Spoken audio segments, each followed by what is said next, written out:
অনেক কিছু বদলে যেত থাকতে যদি পাশে, ভেঙে যেত অনেক ভুল হয়তো অবশেষে।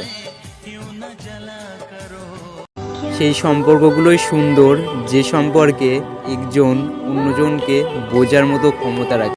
একটা অদ্ভুত সত্য কথা কি জানো, জীবনে সবাইকে দরকার হয় না, কারণ সবাই খারাপ সময়ে তোমার পাশে থাকবে না। সবশেষে নিজের পরিস্থিতি নিজেকেই সামলাতে হবে। আজকে যারা করছে ছোট, ফেলছে তোমায় ছুঁড়ে, ভরসা রাখো নিজের প্রতি, আসবে সময় ফিরে। কিছু মানুষ চাঁদ এনে দেওয়ার গল্প বলে আকাশটাই কেড়ে নিয়ে। জীবনে তাকে নিয়ে খুশি থাকতে শেখো যে তোমাকে পেয়ে আর অন্য কাউকে চায় না।